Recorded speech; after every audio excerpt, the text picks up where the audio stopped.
Muy buenas noches, muchas gracias por estar en esta transmisión.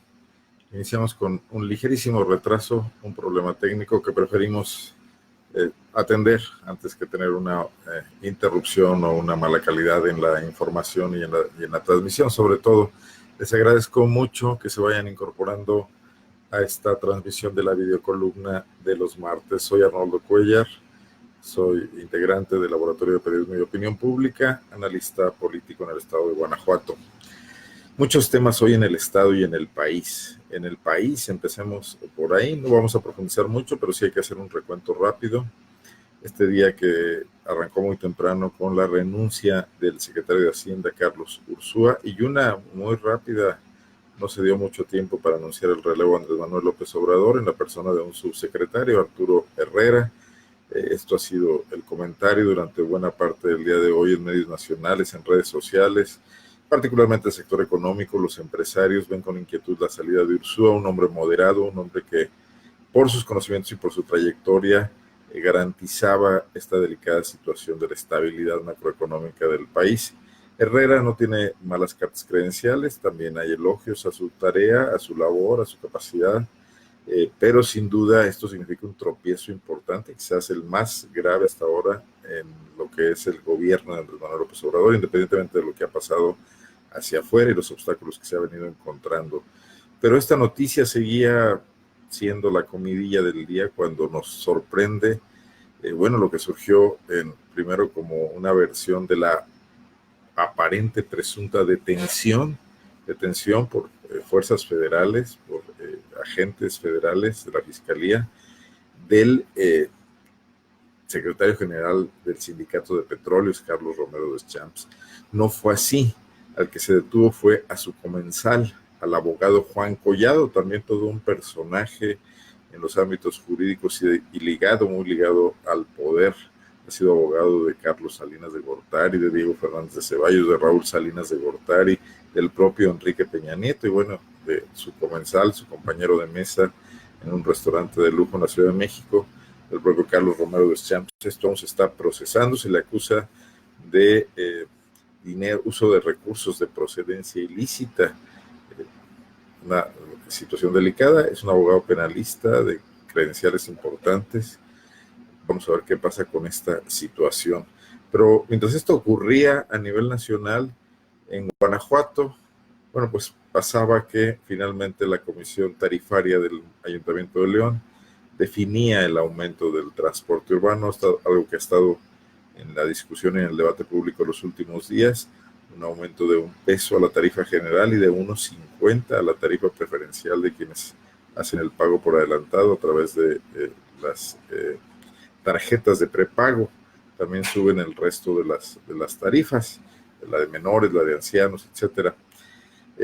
Muy discutido el hecho de que el mayor defensor de este incremento fue el alcalde Héctor López Santillana, quien incumplió una semipromesa hecha en campaña de que no contemplaba un incremento del transporte público, condicionada a situaciones federales. En realidad, el incremento del combustible, que no parece ser drástico después de lo que pasó a principios de año, no parece ser el que impacte fundamentalmente al transporte urbano de León. Hay otros elementos a tomar en cuenta, de los que nadie sabe nada, porque se carece con claridad de estudios que transparenten los verdaderos costos y la utilidad que tienen los transportistas.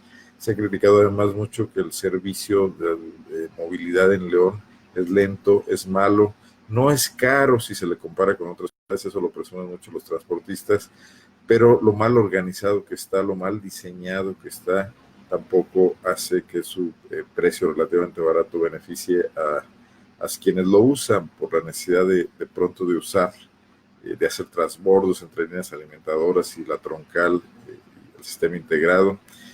No está la gente contenta, los traslados son de muchas horas, llegan a ser de horas, la frecuencia de los camiones no es la que se quisiera. Es un transporte subsidiado en buena medida por la administración pública, que contribuye con muchos recursos a la construcción de paraderos, a privilegiarlos en el uso del suelo público como carriles especiales, y esto no se traduce en un mejor servicio al usuario. Es un sistema que fue de vanguardia, que parece que ha dejado de serlo, que no ha atendido el crecimiento de la ciudad con el dinamismo que esta tiene, que hay zonas a las que no llegan estos camiones y que sobre todo no están estudiados los traslados que pudieran ser más funcionales y más eficientes y que aumentaran la competitividad de la ciudad. Bueno, ahí está ya el aumento que validará el ayuntamiento seguramente mañana. Hay también una fuerte crítica al hecho de que los usuarios del transporte urbano no se encuentren representados de ninguna manera. La autoridad puede alegar que no están organizados, pero sí podrían facilitarse algunos aspectos para que ellos opinaran. El transporte en ocasiones lo ha hecho el Observatorio Ciudadano de León con encuestas desde hace años, desde la época de Ricardo Sheffield, con Bárbara Botello, donde se encuentran puntos que pueden mejorar. Los transportistas no hacen mucho caso de esto. Va a ser un factor de desgaste para el alcalde Héctor López Santillana, quien ya tiene encima el tema de la inseguridad, que en León no se calma, no se tranquiliza y los crímenes de violencia y de alto impacto siguen a la orden del día, no obstante los cambios en seguridad pública. Va a impactar también el hecho de que esta élite empresarial que parece estar cogobernando junto con López Santillana no se abre a una mejor interlocución con vastos sectores de la sociedad leonesa. León no son solo los empresarios y sin embargo sus consejos, llamados ciudadanos por un eufemismo, en su mayor parte están constituidos por hombres del sector de los negocios, de las empresas, que, bueno, tienen su forma de ver las cosas. Muchos de ellos pueden identificarse con causas de la ciudad, otros no, otros están viendo solamente por sus negocios. Y el ciudadano de a pie, el ciudadano que batalla, el ciudadano que lucha, pues desorganizado, cuando mucho en sus comités de colonos, que buena medida son cooptados por los partidos políticos, antes por el PRI en algún momento durante el gobierno de Bárbara Botello, pero casi siempre por el PAN, pues tampoco tienen mucha voz en estos temas. Es el caso de Zapal, lo hemos discutido aquí otras veces, donde 500,000 de cuentas de usuarios urbanos y rurales de León, de usuarios que solamente tienen el agua para su servicio, que no la usan para hacer negocio, no están representados en ese consejo de Zapal, donde la industria está claramente sobre representada. Esto me da pie a pasar a un tema que tratamos en el Laboratorio de Periodismo y Opinión Pública esta semana. Parece un tema menor, simbólico, pero me parece muy emblemático. Es el tema de la marca ciudad.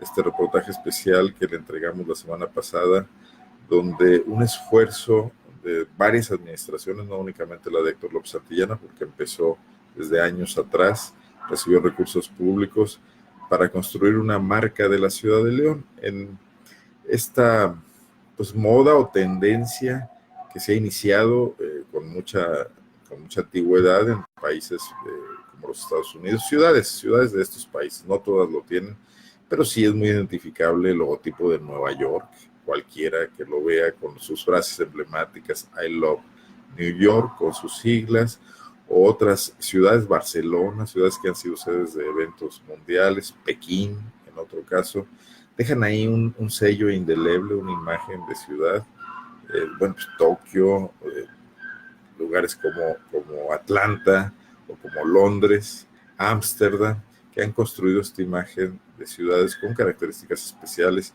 que se venden hacia el exterior, que abren sus brazos a los visitantes, pero que también logran generar una identidad entre sus propios habitantes y ciudadanos.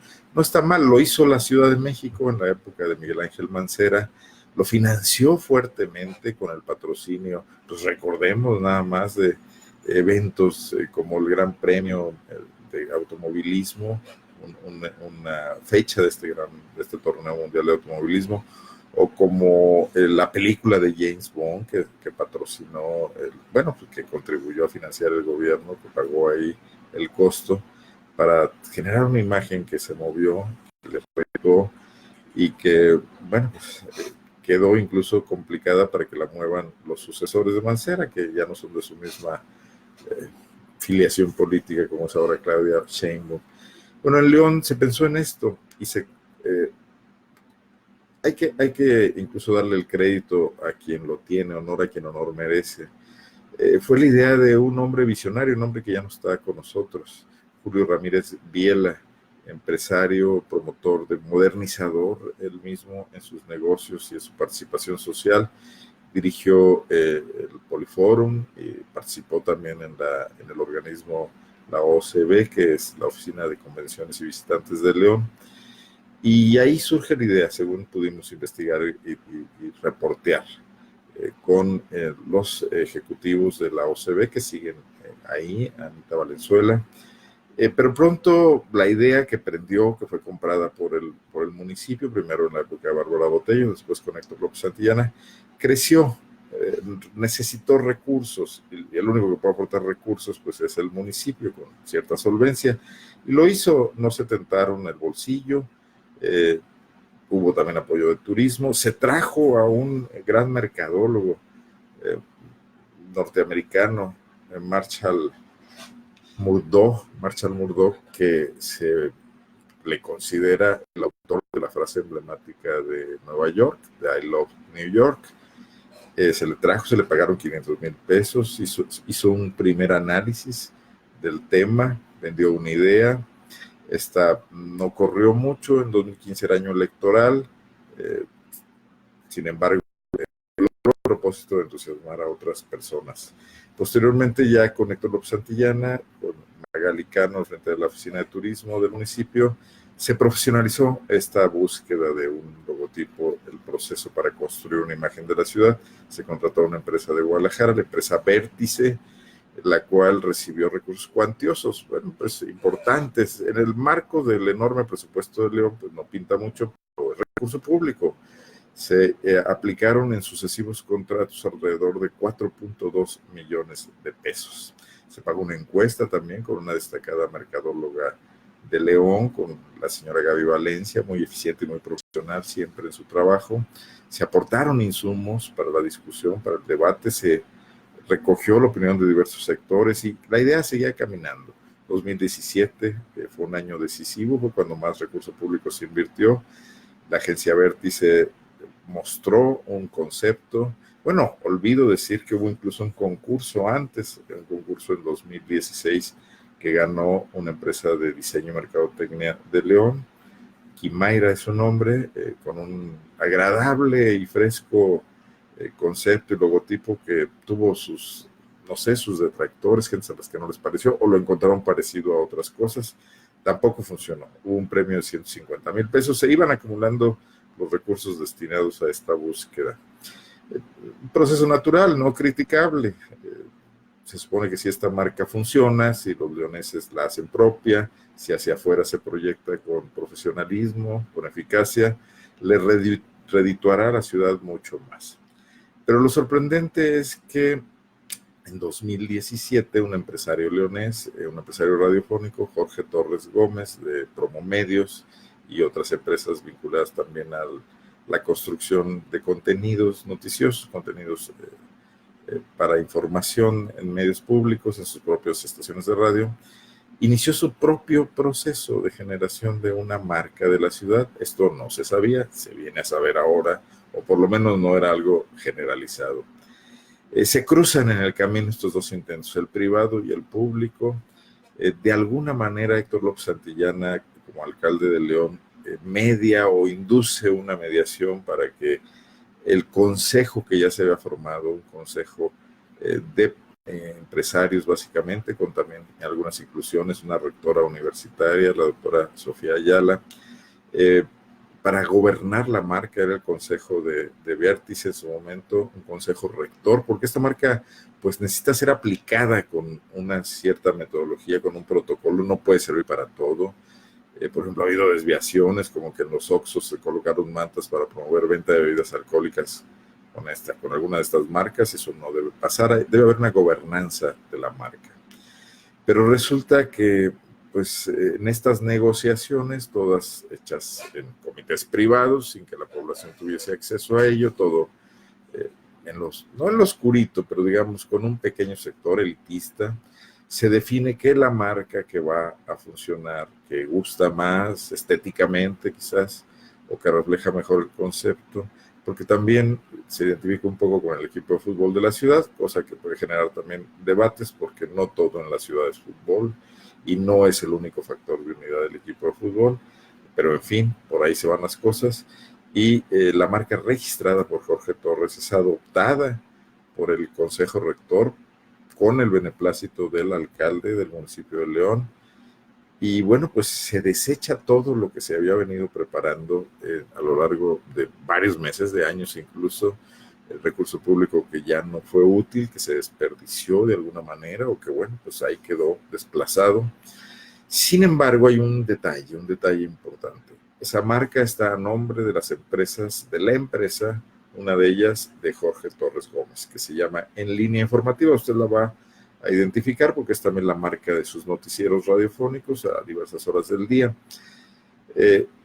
Jorge Torres, con quien conversé hace algunos días al respecto de este tema, me dice que él está en toda la disposición de que la marca pase a la ciudad y que lo ha hecho saber, no a la ciudad propiamente dicho, habría que precisar, a un comité ciudadano, que es el comité rector, porque desconfía de que en los procesos políticos futuros no pudiera haber problemas, aunque a mí me parece que no tendría por qué un privado estar previendo lo que pueda pasar con la política del municipio y cuidarse de ella. Si hay generosidad, esa marca tendría que ser propiedad de la institución municipal de León y estar siendo gobernada y administrada por el Comité Ciudadano. Me parecería lo lógico, es un bien, es un activo de la ciudad ha invertido dinero en eso. Bueno, pues esa carta, de la que por fin me hice de una copia después de varios intentos, resultó ser no una carta, sino un contrato de cesión de derechos de la empresa En Línea Informativa, de la que es accionista mayoritario Jorge Torres Gómez, a el Comité Ciudadano, el Comité Marca Ciudad de León, Asociación Civil. Pero el contrato no está firmado, no está protocolizado ante la fe pública de un notario. Tiene fecha del 2018, está por pasar casi un año y eso no ha ocurrido. Al día de hoy, en el Instituto Mexicano de la Propiedad Industrial, 4 diferentes expresiones de esa marca en una gran variedad de clases de aplicaciones para usarlas en impresos o en software o en música descargable o en lugares públicos, son propiedad de En Línea Informativa, empresa de Jorge Torres. Me parece delicado, me parece oportuno señalarlo, creo que es un asunto del interés de todos.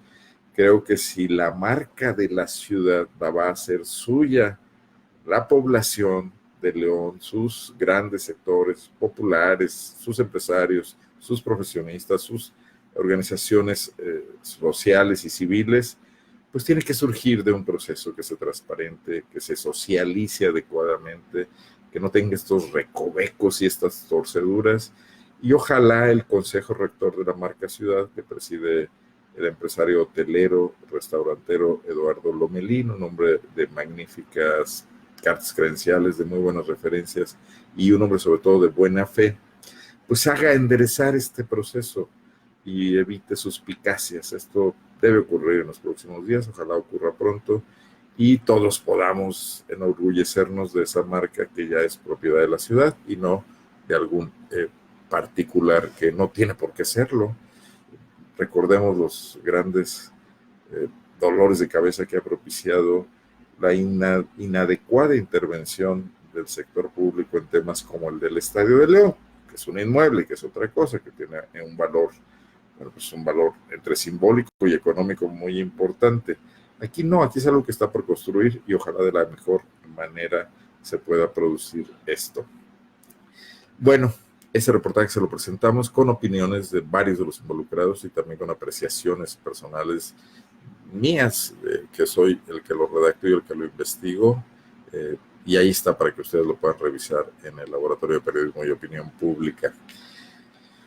Quiero pasar a otro tema, regresaré un poco más tarde al tema de la tarifa, solamente para hacer unas precisiones finales, pero quiero comentarles que vamos a tener un enlace con mi compañera colaboradora en el Laboratorio de Periodismo y Opinión Pública, reportera Kenia Velázquez, quien me está presentando, no únicamente en PopLab, digo, en PopLab nos da mucho gusto llevar estos trabajos, pero en una plataforma colaborativa a nivel América Latina que se está inaugurando y que se llama Salud con Lupa, está presentando una serie de 4 trabajos de investigación sobre un tema de lo más relevante, que es el manejo de decisiones de política pública en materia de salud, donde la prevalecencia de los intereses de la industria está haciendo que se tomen malas decisiones que están impactando en temas de la mayor relevancia. Y nada más les menciono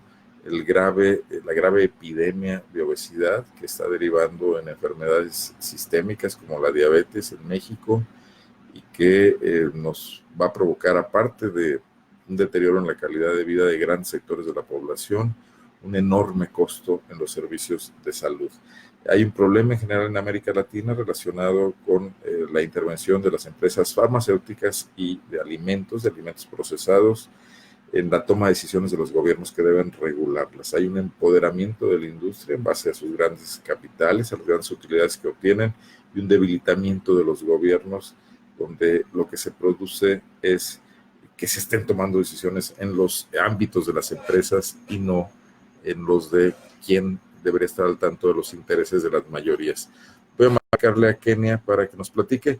No son solamente los reportajes de Kenia Velázquez los que aparecen en este sitio, que les recomiendo mucho, Salud con Lupa, así puede usted buscarlo en internet, sino que también aparecen investigaciones de otros países con la problemática particular de cada uno de ellos, en Colombia, en Chile, en el propio Perú, donde tiene su sede este esfuerzo periodístico de investigación y periodismo colaborativo. A ver, permítame un segundo porque ya estoy. Bueno. Kenia, ¿cómo estás? Buenas noches. Hola, buenas noches. Saludos a todos. Oye, muchísimas gracias por platicarnos sobre este trabajo muy amplio que se está publicando. Su segunda entrega apareció el día de hoy en el Laboratorio de Periodismo y Opinión Pública y faltan 2 más.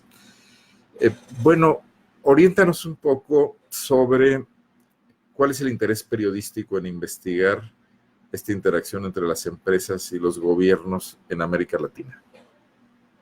Bueno, sabemos que pues, tenemos graves problemas de salud.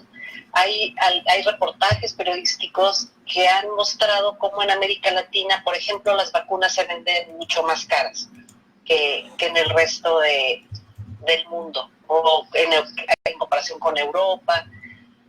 Fabiola Torres, que es quien lidera este proyecto periodístico que se llama Salud con Lupa, bueno, ella ha observado que en distintos países de Latinoamérica pasa este fenómeno de las puertas giratorias. Funcionarios públicos que se van al sector privado y que luego regresan y que benefician a sus expatrones, porque al irse de la función pública, bueno, pues llevan información privilegiada. Entonces, nos encomendó a periodistas de Chile, Perú, Colombia y México. De México soy solamente yo, pues que investigáramos este tema de las puertas giratorias. Yo me centré en el tema que tiene que ver con la estrategia nacional para atender el sobrepeso, la obesidad y diabetes, que se echó a andar en el sexenio de Peña Nieto, porque lo que yo vi fue una renuncia del Estado. Sí había uno que otro personaje que saltó, pero básicamente había una renuncia de los funcionarios públicos a ejercer su autoridad y se la cedieron a la industria alimenticia, a los refresqueros. Eso para mí me parece que es contundente y que muestra todo lo que pasó, la corrupción que hubo en el sexenio pasado. El tema no era tanto como demostrar si le dieron una mochada a tal o cual funcionario, sino mostrar que esta estrategia en la que se invirtieron cerca de 150,000 millones de pesos, pues no logró su cometido, simplemente porque fueron decisiones que se tomaron pues de maquillaje, ¿no? De cambios a las leyes, cambios a reglamentos, pero sin ir a lo profundo. Recordemos que hay un problema muy grave de obesidad y sobrepeso y de las enfermedades no transmisibles en México, que ya se lleva buena parte del recurso público destinado a salud.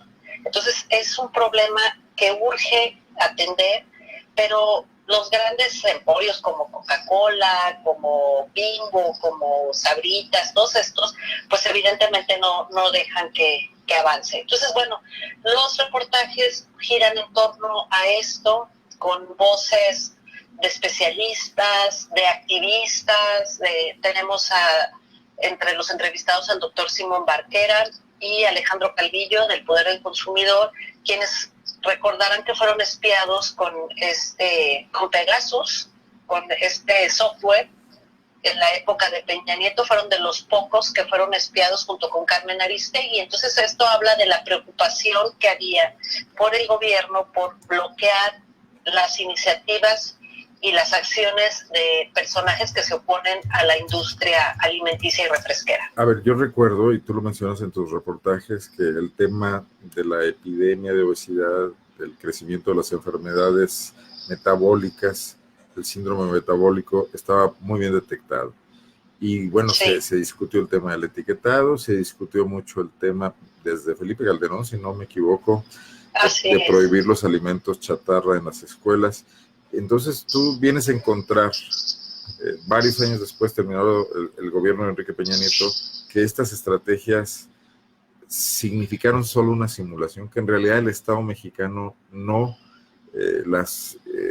no evaluó nunca ni buscó una meta clara para tratar de atacar el problema, o por lo menos iniciar una estrategia que lo frenara.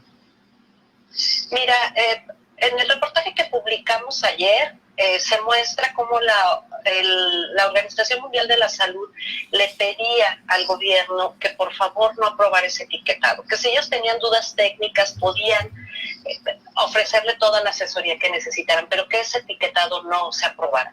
El etiquetado actual fue diseñado por las empresas de la comida chatarra y las refresqueras. No fue supervisado por ningún científico, no se hizo ningún estudio, y quienes lo diseñaron, y esto hay respuestas vía transparencia, quienes lo diseñaron fueron 2 abogados y una ingeniera ambiental, una cosa así, ¿no? O sea, nada que ver. En el reportaje de hoy hablamos de todo. Pero ahí hay una renuncia del Estado mexicano, pero también de los diputados del Congreso, ¿no? Sí, bueno, el Congreso, yo me puse a revisar todas las iniciativas que tenían que ver en el tema, y las importantes están en la congeladora. O sea, solo se aprobaron pequeñas iniciativas, había muchísimos puntos de acuerdo que pues en realidad no sirven de nada, pero no hubo un esfuerzo en su conjunto del Estado mexicano por hacer algo. Una de las partes importantes de la estrategia es la prevención. Toda la estrategia de Peña Nieto y el discurso de la industria, que está súper asumido por mucha gente, lo veo en los comentarios, es que no importa tanto lo que comas, sino que te actives físicamente. Y no es cierto. O sea, cualquier persona que va al gimnasio y que va con un entrenador, lo primero que le dice es que el 70% tiene que ver con lo que coma y el otro 30% el trabajo físico. Bueno, y tenemos a las refresqueras y a las cerveceras y a las empresas de comida chatarra patrocinando eventos deportivos como si esto fuera a generar un equilibrio, ¿no? Así es. Entonces, el problema con el etiquetado, y hay gente que a mí me decía ahora en las redes, a ver, todo es cuestión de sentido común, y pues claro que sabes. Sí, yo pongo un ejemplo mucho, es que ninguna mamá o papá en su sano juicio le va a dar de desayunar a su hijo una coca y unas papitas, pero si le dan cereal, si le dan el jugo, si le dan el yogur, porque piensan que es saludable y no es saludable, pero no pueden tomar decisiones porque el etiquetado no dice. Y tú puedes comprar, o sea, yo reto a quienes nos escuchan que vayan al súper y tomen cualquier yogur que dice sin azúcar, y es súper dulce, ¿no? Entonces hay una falsedad que no se ha regulado. La otra parte es, bueno, del reportaje de hoy, que se hicieron grandes cambios para que no hubiera comida chatarra, para, en teoría, proteger a los niños de los estímulos de la comida chatarra y la comida vacía de calorías, y no es cierto. O sea, vemos que el famoso, por ejemplo, torneo futbolito Bimbo, ¿no?, que se hace en las escuelas y van y regalan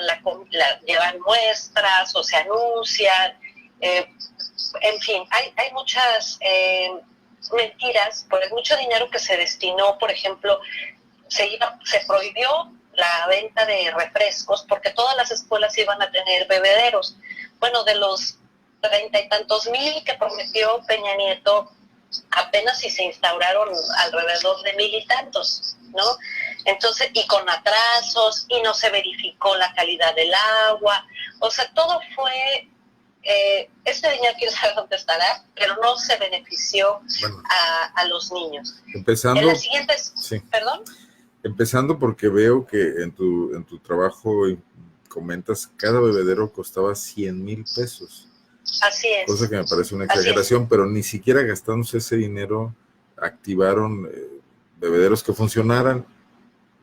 Sí, no, bueno, y hubo muchas actividades que se hicieron que a mí me parecen insuficientes. Por ejemplo, tomaban grupos pilotos de las escuelas y los llevaban a un salón especial, que era el Salón de los Campeones, y los ponían a dibujar, a hacer rompecabezas, con temas de toma más agua, come frutas y verduras. Y con eso pretendían cambiar una serie de hábitos, pero bueno, en la escuela de los niños, información misma que me dio la Secretaría de Educación Pública, pues altísimo. Casi todas las escuelas vendían comida chatarra, muy pocas ofrecían fruta, casi todas ofrecían refresco, o sea, fue una simulación total. Bueno, vienen 2 reportajes más para completar este trabajo, esta serie de trabajos. ¿De qué vas a abordar en esos 2 temas que vienen? Bueno, el que sale mañana, hablamos de cómo la industria refresquera y de la comida chatarra han cooptado asociaciones civiles que aparentemente, bueno, pues solo que promueven la salud, pero promueven erróneamente los hábitos saludables, ¿no? O sea, con esta idea, por ejemplo, te puedes tomar un capuchino y si haces 2 horas de spinning lo quemas, ¿no? Pero bueno, no consideran todo lo demás que has consumido. Pero todas estas ideas equivocadas las promueven a través de asociaciones civiles, de asociaciones médicas que se han prestado para esto. Por ejemplo, la Federación Mexicana de la Diabetes, que avala productos light, que se sabe que no son light, o que han cooptado universidades, centros de investigación, en los que ellos patrocinan investigaciones, entre comillas, científicas, que avalan no todo, que esos alimentos son sanos o que no son tan perjudiciales, etcétera. Ese será el que salga mañana. Y el del jueves, que es el último, bueno, yo me encontré que hubo una reunión de alto nivel para atender estos temas en la ONU, en la que fueron jefes de estados, primeros ministros, gente de super nivel de muchos países, y de México no fue nadie, no fue Peña Nieto, no fue el doctor Narro, y en cambio mandaron cabilderos de las industrias tabacaleras, de los cereales, de los embutidos. O sea, una renuncia... Uno que otro funcionario de medio nivel, ¿perdón? Una renuncia del Estado. Sí. Aparte. Sí. Entonces, bueno, y un organismo que creó Peña Nieto, que es el Observatorio Mexicano de Enfermedades No Transmisibles, que fue creado para que ellos dijeran si la estrategia estaba funcionando, que revisaran las políticas públicas, que evaluaran todo esto. Bueno, estaba conformado por 21 lugares y de esos 21 lugares, 12 los ocupaba la industria. Entonces, pues finalmente acabó por no hacer nada. Estamos en manos de la industria, sus cabilderos y el gobierno renunciando. Y mientras tanto avanza a pasos agigantados el problema de la mala salud de los mexicanos, su mala situación nutrimental, las enfermedades derivadas de ello. Esto no se ha frenado nada. No se ha frenado, ha subido y ha crecido mucho de manera alarmante, que es algo de lo que hablo yo mañana, que ya ven los estudios que el 40% de las mujeres en zona rural tienen obesidad. Y esa es una muestra. Bueno, imagínate, se supone que las mujeres de la zona rural tienen muchísimo más actividad física y comen, en teoría, otro tipo de comidas, no tienen alcance, alcance comida procesada. Entonces, imagina tú en la ciudad. Las sabritas y los refrescos llegan a los lugares más recónditos, más fácilmente que... Entonces, bueno, recordemos que la Suprema Corte acaba hace poco de decir que no, que el etiquetado es perfectamente entendible. Bueno, yo les digo a tu audiencia que revisen las etiquetas. Además, hay que recordar que ese etiquetado está considerando un tope de hasta 3 veces más lo que la OMS recomienda. Entonces, si dice que tiene un 3% de azúcar, pues tiene un 9, ¿no? Entonces, hay mucha desinformación. Muy bien. Bueno, definitivamente resulta difícil que todos los que vamos al súper estemos revisando etiquetas de los productos, pero si alguien quisiera hacerlo, no sacaría nada en claro de eso. No, tendría desinformación. Hay otros países que han presentado un etiquetado muy sencillo y que ha sido muy exitoso, como en el caso de Chile y Perú, que muestra, es como un semáforo que te dice es alto en grasa, bajo en azúcar, alto en sodio. Entonces es muy fácil que la gente lo comprenda, pero así como viene con porcentajes y ni estudiantes de nutrición pueden descifrarlo. Bueno, el otro tema, escuchaba mucho en los comentarios de tus artículos que había quienes decían, esta es una decisión de familia, personal, de educación, pero bueno, si así fuera, cosa que parece que no, porque estamos invadidos por publicidad, por mensajes, por una normalización del consumo chatarra, está fallando y algo habría que hacer porque realmente no está funcionando. Claro. La diputada Alejandra Reynoso me contestó y me dijo que ellos están hablando, implementaron el gobierno abierto en el Senado y van a escuchar a todas las voces. Nosotros, bueno, la gente que está en contra del etiquetado y yo le decíamos, pues es que no se trata de escuchar a todas las voces, o sea, no puedes tomar en cuenta a quien tiene que regularse. Él te va a hablar maravillas de su producto, ¿no? Tienes que escuchar a los especialistas en salud. Pero bueno, esa discusión se estará dando, pues yo les diría que estén atentos y pues bueno, yo creo que a todos nos interesa saber qué comemos. Claro, escuchar a todas las voces significaría, por ejemplo, que el ex se discuta la ley antisecuestro, también sientes a los secuestradores a dar su opinión, ¿no? Sí, bueno, para ver qué opinan. Platícame rápidamente, antes de terminar este enlace, de Salud con Lupa, este nuevo sitio que está inaugurándose, dirigido por la periodista Fabiola Torres, una multipremiada y reconocida comunicadora del Perú, que inicia con este reportaje de la salud en la mesa del poder, donde tus trabajos están incluidos, y cuya frase me encanta, tu dosis de periodismo de calidad. ¿Cuál es la idea? Bueno, Salud con Lupa se estará enfocando en revisar con detalle las políticas de salud en toda Latinoamérica y este proyecto fue posible gracias al apoyo del International Center for Journalists, que bueno, apoyó con herramientas y con dinero para la creación y el desarrollo de este medio, y bueno, pues seguirá creciendo, seguirá analizando las políticas en toda Latinoamérica y bueno, pues desde distintos enfoques y puntos de vista. Yo les recomiendo que lo sigan y estén al pendiente. Otra gran gigante, observar la industria farmacéutica, ¿no? No solo la alimenticia. Así es. Kenia, muchísimas gracias, felicidades por estos trabajos, por tu participación ahí y sobre todo agradecido porque nos compartas la posibilidad de publicarlos en Laboratorio de Periodismo. No, pues gracias a ustedes. Muy bien. Hasta luego, buenas noches. Buenas noches y gracias. Bueno, tenemos muchos comentarios y hoy no he leído ninguno, una disculpa. Ricardo Reyes Centeno me dice que lo invite para hablar de deporte, que las deportivas de Guanajuato están abandonadas, las semideportivas. Bueno, y hay que decirle que Diego Sinue está anunciando que va a crear un centro de alto rendimiento en León con una inversión millonaria. Importante el deporte de alto rendimiento, pero también las mini deportivas, donde podrían surgir los campeones del futuro. Desde luego, Ricardo, nos ponemos de acuerdo para hacer algún enlace telefónico en próximas videocolumnas. José Luis Muñoz, quien me dice que el transporte público en León, Guanajuato, es el más caro de toda la República Mexicana. Bueno, hay una campaña de publicidad ya de los transportistas de León que dice lo contrario para justificar el incremento. Esto merecería un análisis objetivo. Desde luego no tenemos muchos elementos para juzgarlo porque se nos oculta la información, no es transparente. Creo que ni siquiera los integrantes de la Comisión Tarifaria saben bien a bien si es cierto o no que debe aumentarse el transporte 1, 2, 3 pesos o nada. Bueno, es como otras cosas, los gobiernos abiertos son muy, muy opacos. Se dicen abiertos nada más. Pedro Montiel, que van a saludar a Kenia y también me van a saludar a mí. Muchísimas gracias, Pedro. Muy buena la editorial de hoy, dice Guadalupe Pedrosa Cobian. Saludos, muchísimas gracias por todos sus comentarios, por unirse a la transmisión.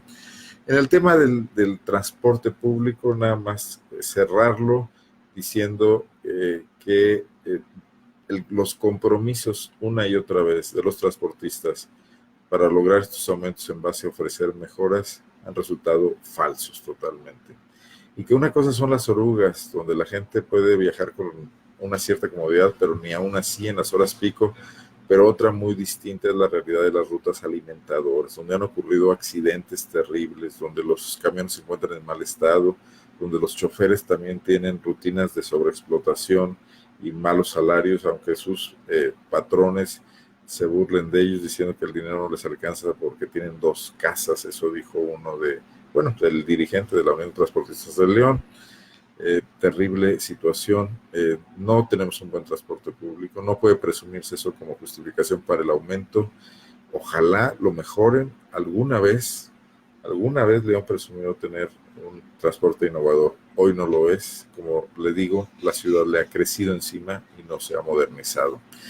Finalmente quisiera comentar, voy a escribir de esto en próximos días, pero hago un adelanto. La Procuraduría, la Fiscalía General del Estado ha estado muy activa anunciando logros y capturas en las fechas recientes, incluso pues impulsada por muchas críticas y desde todos los sectores de la cantidad de homicidios que han venido ocurriendo. Quiero referirme a uno en particular. Se anunció el domingo en la noche la captura del asesino, uno de ellos, se habla de varios cómplices, del líder del sindicato del ISEG, que fue asesinado al salir de una reunión del Congreso de Guanajuato. Parece ser, todo indica que por robarle su vehículo en la zona de la Sauceda. La propia información de la Fiscalía habla de que la captura fue un tanto cuanto fortuita porque se detuvo una persona ligada a eventos donde se dispararon armas de fuego y resulta que una de las armas de fuego es coincidente con los calibres que mataron, se dispararon las balas que mataron al líder del ISEG. No fue producto de investigación solamente, sino de este hecho fortuito. Sin embargo, yo lo que quiero decir es que no me parece de lo más aplaudible o plausible que se presuma la captura de asesinos cuando ya realizaron este tipo de acciones, cuando ya perdió la vida gente, máxime cuando existía la información muy clara, existía a nivel de comentario, de redes sociales, de advertencias entre familiares y amigos, de que en la zona de la Sauceda, esta carretera que va de Guanajuato a San Miguel Allende, en los primeros kilómetros después de salir de la zona urbana de Guanajuato, estaban ocurriendo robos de vehículos, estaba obstaculizándose el paso en los pavimentos con piedras para robar vehículos. Si la Procuraduría, cuyas instalaciones centrales están a poquísimos kilómetros de ahí, también sabe lo mismo que los ciudadanos escuchamos, ¿por qué no se actuó antes? Es un delito grave el asalto en carreteras. Se hubiera ahorrado una vida. ¿Por qué ir a capturar a unos asesinos cuando se pudo capturar a unos ladrones de vehículos, de automóviles de lujo? Ocurre aquí también en León, en la zona de la carretera León-Aguascalientes, en la caseta, han venido sucediendo asaltos, les han ocurrido a personas conocidas, a funcionarios públicos, incluso también bajo la misma fórmula. Tarde o temprano se puede producir ahí también un ataque fatal por la intención de robar un vehículo. ¿Por qué no se actúa desde antes? Ahí están las señales muy claras, la gente está agraviada por los delitos del fuero común, por los robos. Hace unos días conocimos el video de un curtidor que fue asaltado y se le disparó en Santa Croce, aquí en León. Están las bandas estas que están al pendiente de quienes retiran dinero de los bancos y que cada vez son más violentas. Ese son el tipo de delitos donde queremos ver la inteligencia policíaca, no deteniendo asesinos una vez que ya aumentaron las cuentas fatales de personas que perdieron la vida en este tipo de hechos. Es nada más el comentario que quería hacer. No funciona este tipo de propaganda que está vendiéndonos el gobierno y ante la cual los medios de comunicación se rinden. La nota de la captura de este presunto delincuente ocupó las 8 columnas de prácticamente todos los periódicos, salvo alguna excepción, del Estado, pero no le dice nada a la gente si al día siguiente ocurre otro asesinato en las mismas condiciones. Si estuviéramos hablando de 1 o 2 crímenes y 1 o 2 capturados, diríamos, oh, qué bien, pero si estamos hablando de 10, de 20 asesinatos diarios en el Estado y 1 o 2 capturados, las cosas siguen sin funcionar.